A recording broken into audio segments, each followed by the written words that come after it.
ذات دین جب تم نکاح کرو اے میرے امتیوں جب تم نکاح کرو تو لڑکی کی دولت مت دیکھنا، اس کا خاندان مت دیکھنا، اس کا حسن و جمال مت دیکھنا، بلکہ دینداری کو دیکھنا، پرہیزگاری کو دیکھنا۔ کیونکہ دولت زمین کے اوپر کام آتی ہے، خاندان زمین کے اوپر کام آتا ہے، حسن و جمال یہ دنیا کی آرائش و زیبائش ہے، اور دینداری ایسی چیز ہے جو زمین کے اوپر بھی کام آتی ہے، زمین کے نیچے بھی کام آتی ہے۔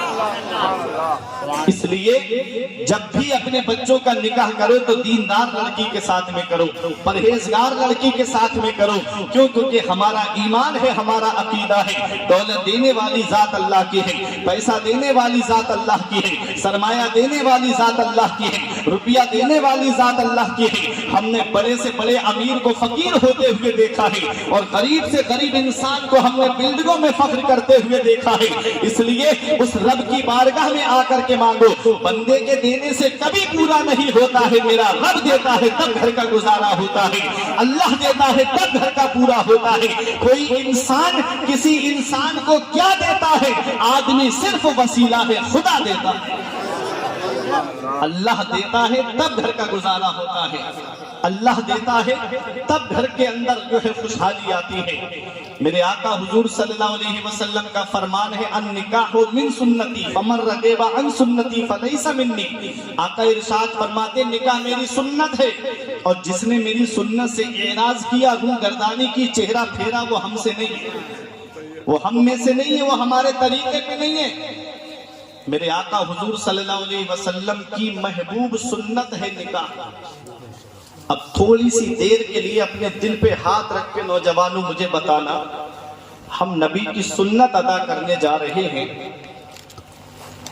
اور اس سنت جو نبی کی محبوب سنت ہے، پیاری سنت ہے، اس سنت کی ادائیگی کے موقع پہ اگر گھر کے دروازے پہ لا کر کے ڈانس پارٹی نچوائیں تو بتاؤ کیا اس شادی میں، اس نکاح میں برکت ہوگی؟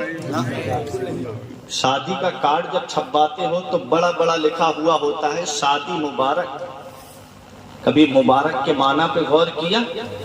بارکہ یبارکو، برکت سے بنا مبارک، جس کے معنی آتے ہیں ایسی شادی جس میں برکت، ایسی شادی جس میں برکت، اللہ کی برکت۔ اب تھوڑی سی دیر کے لیے یہ بتاؤ، برکت والی شادی، جس شادی میں بینڈ بجے اس شادی میں برکت ہوگی؟ آپ خود بتاؤ، جس شادی میں بینڈ بجے کیا اس شادی میں برکت ہوگی؟ جس شادی میں ڈانس پارٹی ناچے کیا اس شادی میں برکت ہوگی؟ ناچنے والی رقاصہ کو لا کر کے گھر کے دروازے پہ نچوایا جائے تو کیا اس شادی میں برکت ہوگی؟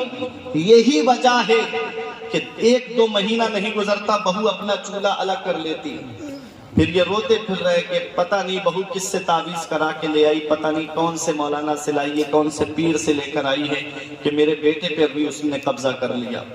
اس نے قبضہ نہیں کیا، تم نے اس کی شادی کے موقع پہ نہیں دیکھا، نبی کی سنت ادا کرنے جا رہے تھے، شیطان کو اس میں داخل کر دیا۔ اس لیے اللہ نے اس شادی سے برکتیں اٹھا لی، اللہ نے اس شادی سے سکون اٹھا لیا، اللہ نے اس شادی سے رحمتیں اٹھا لی۔ اگر تم چاہتے ہو کہ تمہارے گھر جنت کا گہوارہ بن جائے تو اپنے بچوں کی شادی سنت کے مطابق کرو، اپنے بچوں کی شادی شریعت کے دائرے میں کرو۔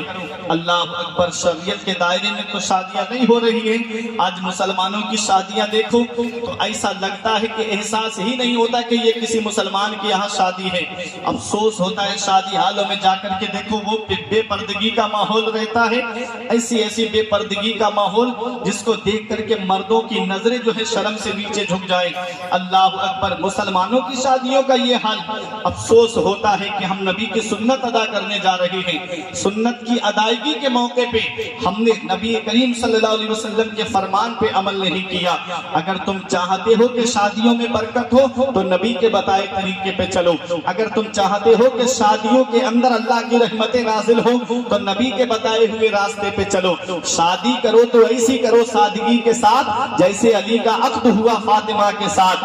اللہ اکبر، میرے آقا حضور صلی اللہ تعالیٰ علیہ وسلم نے کیسے سادگی کے ساتھ نکاح کرنے کا حکم دیا ہے۔ میرے آقا ارشاد فرماتے ہیں نکاح کو آسان کرو زنا دشوار ہو جائے۔ آج زنا آسان ہو گیا، نکاح دشوار ہو گیا۔ آج کسی کے گھر میں بیٹی پیدا ہو جائے تو وہ اپنے آپ کو سب سے بڑا کم نصیب تصور کرتا ہے، وہ بھی یہ سوچ کر کے کہ کہاں سے اس کی منگنی کے لیے پیسے جمع کروں گا، کہاں سے اس کی شادی کے لیے جہیز جمع کروں گا، کہاں سے میں اس کی شادی کے لیے لمبی لمبی ڈیمانڈوں کے دروازوں کو پر کر پاؤں گا۔ یہ اس کی آنکھوں سے آنسو نکلتے ہیں۔ بیٹیاں بوجھ بنتی جا رہی ہیں، آج بیٹیاں بوجھ بنتی جا رہی ہیں۔ کل بھی بیٹیوں کو بوجھ سمجھا جا رہا تھا، آج بھی بیٹیوں کو بوجھ سمجھا جا رہا ہے۔ اس کی وجہ یہی ہے کہ آج جو جہیز کی لمبی لمبی ڈیمانڈیں چل رہی ہیں، ان کا جو دروازہ کھلا ہوا ہے، مدینے والے مصطفیٰ نے اس دروازے کو وہی بند کر دیا تھا۔ آج کوئی غریب انسان کسی کے گھر میں 3 بیٹیاں ہیں تو رات کو نیند نہیں آتی، راتوں میں اٹھ کر کے روتا ہے، کہاں سے اس کی منگنی کے لیے پیسے جمع کروں، کہاں سے دکنور کے نام پہ پیسے جمع کروں۔ اور آج ایسے کوئی غریب انسان جہیز مانگے تو سمجھ میں آتا ہے اس کے گھر میں ہے نہیں اس لیے مانگ رہا ہے۔ ارے امیروں کو کیا پڑی تھی، ان کے پاس تو رب کا دیا ہوا سب کچھ تھا، لیکن جتنی زیادہ دولت اتنا ہی منہ پھیلا ہوا ہے، جتنی زیادہ دولت اتنی ہی لمبی لمبی ڈیمانڈیں ان کی منہ سے نکلتی ہوئی نظر آتی ہیں۔ یہ حالات آج ہماری قوم کے ہوتے جا رہے ہیں۔ ایک بیٹی کی شادی میں بیچارے پہ اتنا قرض ہو جا رہا ہے کہ اور بیٹیوں کے بالوں میں چاندی اتر آ رہی ہے، بال سفید پڑ جاتے ہیں، ان کی شادی کا نمبر تک نہیں آتا۔ کیا ان بیٹیوں کی سسکیاں نبی نہیں سنتے ہوں گے؟ کیا ان بیٹیوں کا رونا میرے آقا نہیں سنتے ہوں گے؟ میرے آقا تو وہ ہے جو کافروں کی سسکیاں برداشت نہ کرے، میرے آقا تو وہ ہے جو کافروں کا رونا سن کر کے میرے آقا اپنے حجرے سے باہر تشریف لائے۔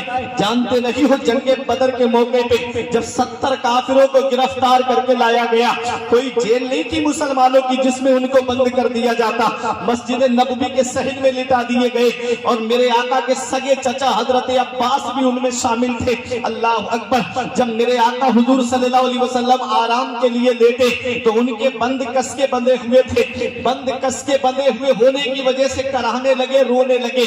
میرے آقا کے کانوں میں جب ان کے کراہنے کی آواز پہنچی، میرے آقا کے کانوں میں جب ان کے رونے کی آواز پہنچی، میرے آقا اٹھے، میرے آقا اپنے حجرہ مبارک سے باہر تشریف لائے، ارشاد فرماتے ہیں میرے صحابہ ان کے بند کھول دو، ان کے کراہنے سے مجھے تکلیف پہنچ رہی ہے، ان کے رونے سے مجھے تکلیف پہنچ رہی ہے۔ میرا نبی تو وہ ہے جو کافروں کا رونا نہ دیکھے، میرا نبی تو وہ ہے جو کافروں کی سسکیاں نہ دیکھے۔ بتاؤ جب مسلم بیٹیاں جہیز کی وجہ سے اپنے بستروں پہ روتی ہوں گی تو میرے نبی کو کتنی تکلیف پہنچتی ہوگی، میرے آقا کو کتنی تکلیف پہنچتی ہوگی۔ اللہ اکبر! میرے آقا حضور صلی اللہ علیہ وسلم تو دونوں عالم کے مالک و مختار ہیں۔ اعلیٰ حضرت پکار کے کہتے ہیں وہ مالک کونین ہے، وہ پاس کچھ رکھتے نہیں، دو جہاں کی نعمتیں ہیں ان کے خالی ہاتھ میں۔ فرماتے ہیں با خدا خدا کا یہی ہے در، نہیں اور کوئی مفر مکر، جو وہاں سے ہو یہی آگے ہو، جو یہاں نہیں تو وہاں نہیں۔ اور فرماتے ہیں مانگیں گے مانگی جائیں گے، منہ مانگی پائیں گے، سرکار میں نہ لاہ نہ حاجت اگر کی ہے۔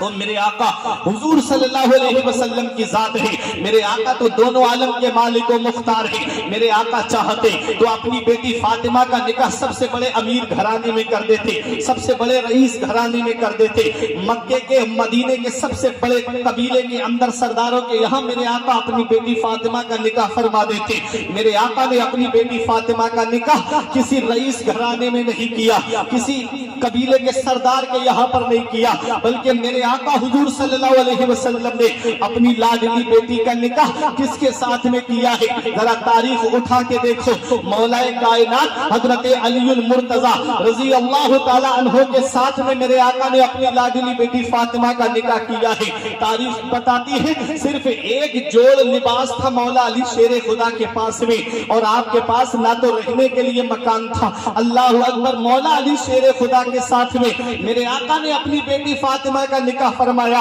یاد رکھو پیارے مسلمانوں، نکاح تمہارے یہاں پر بھی ہوتے ہیں، نکاح ہمارے یہاں پر بھی ہوتے ہیں، شادیاں تمہارے یہاں پر بھی ہوتی ہیں، شادیاں ہمارے یہاں پر بھی ہوتی ہیں، لیکن کسی کا رشتہ اس کا باپ طے کرتا ہے، کسی کا رشتہ اس کا بھائی طے کرتا ہے، کسی کا رشتہ ماموں طے کرتے ہیں، کسی کا رشتہ خالو طے کرتے ہیں، کسی کا رشتہ پھوپا طے کراتے ہیں، کسی کا رشتہ چچا طے کراتے ہیں، کسی کا رشتہ تاؤ طے کراتے ہیں، ارے کسی کا رشتہ اس کے دادا طے کراتے ہیں، لیکن وہ میرے مولا علی تمہاری عظمت کا کوئی جواب نہیں ہے، تمہاری شان کا کوئی جواب نہیں ہے، تمہاری بلندی کا کوئی جواب نہیں ہے، تمہاری عظمت کا کوئی جواب نہیں ہے، تمہارے مقام ثریا کا کوئی جواب نہیں ہے۔ کسی کا رشتہ اس کے گھر والے طے کرتے ہیں۔ مولا علی کی شان دیکھیے، مولا علی شیر خدا کا وہ مقام ہے، مولا علی کا وہ مرتبہ ہے کہ آپ کے رشتہ نکاح کا تعلق سے پروردگار عالم حضرت جبرائیل کو حکم دے رہا ہے، جبرائیل میرے محبوب سے کہہ دو کہ وہ فاطمہ کا اور علی کا عقد زمین پہ کر دے، میں نے ان کا عقد آسمان پہ باندھ دیا۔